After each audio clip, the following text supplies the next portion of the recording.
The echoes of yesterday, moments of the past, neither forgotten nor forgiven. Hello and welcome.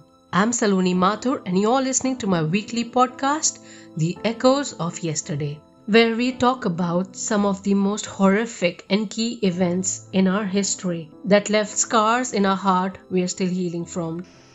Somebody just brushed past me, and I think they were carrying a gun. I don't know how they spared me.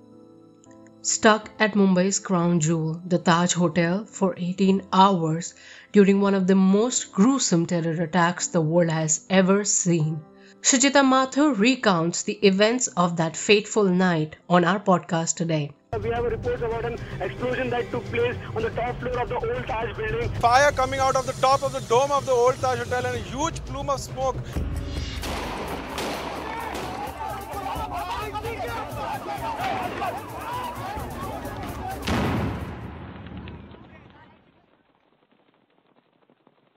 It was an ordinary Wednesday night in Mumbai, with every cricket fan around the city glued to their screens and engrossed in watching India play against England in the fifth ODI international cricket match.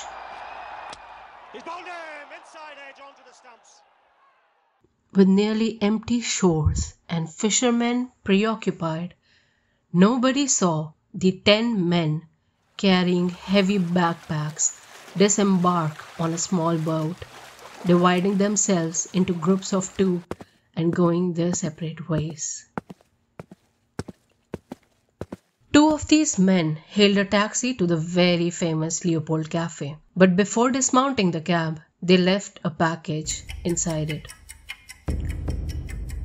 Oblivious to the threat right outside the gate, people from all over the world had gathered at the Leopold Cafe. No woman, no man on the ground level of the cafe was spared. By the time the terrorists left the place, Leopold's floor was covered by bodies and the walls were scattered with multiple bullet holes.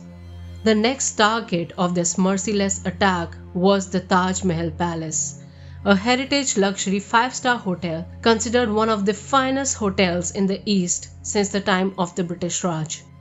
Unaware of the terror unleashed in her city, Shujita Mathur, an investment manager, had just concluded a client meeting at the Taj and was heading back down to the lobby when she noticed something strange. So we finished the discussion. It was, I don't know, it was 8:30 or 9 or sometime. It was a 1.5 kind of a meeting, and I went back and I took the elevator to go down the lobby, and then I saw that there was nobody in the lobby, not even the receptionist, no people waiting or something. I was like, maybe it's recession, people are not coming to 5-star to eat or 7-star to eat, So I was in my own thought process. So because and then I realized that somebody just brushed past me, and I think there was the gun or something. I don't know.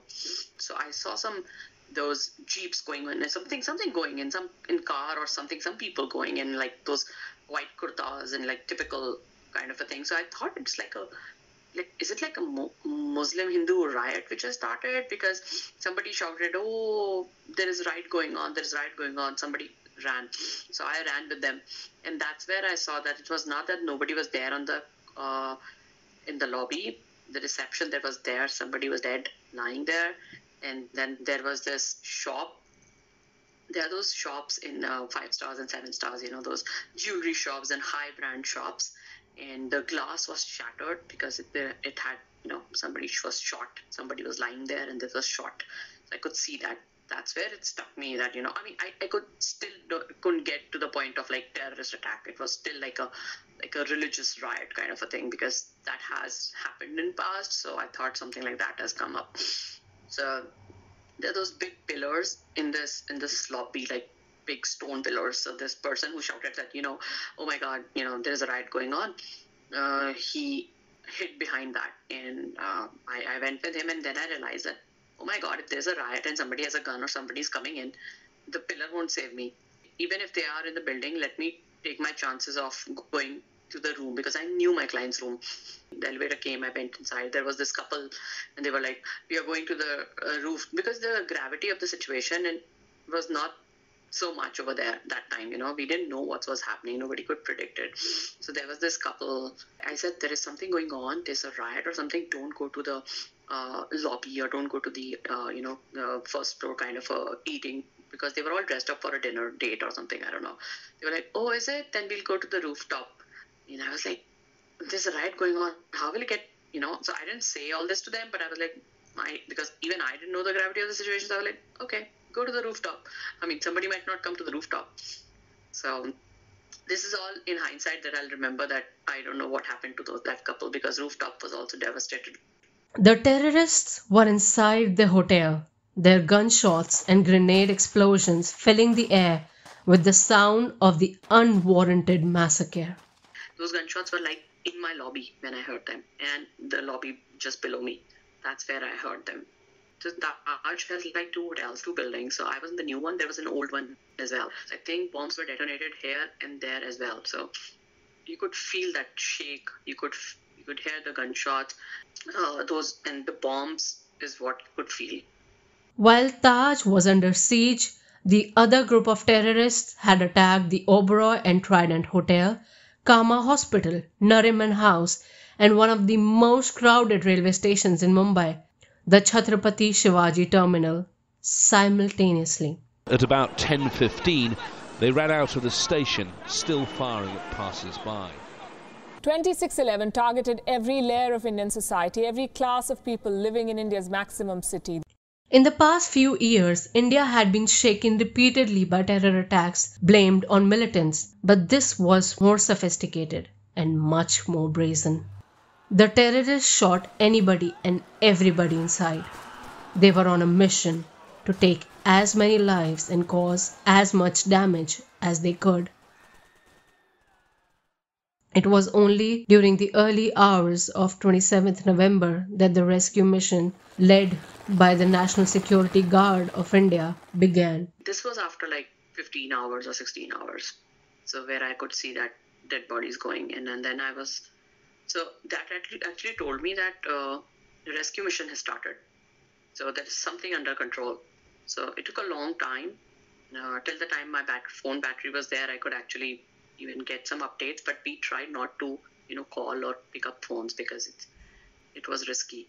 Because we even came to know that not necessarily at that time, maybe this information is more on hindsight, that they went inside rooms, terrorists, and killed people over there. After 18 hours or so, there was a knock on the door. I and my client, we were like, do we open the door or something? I was like, let's open the door. There is no point not opening the door. If there's a terrorist, he's not gonna leave you because he didn't open the door. Oh, this door was not open. But if we don't open the door and it's a rescue mission, we might miss our chance. So we opened the door. We took that chance, and they asked for our IDs and everything. And then they were trying to rescue whoever they could. They took us out because terrorists were still in the building. They couldn't take us from the main door.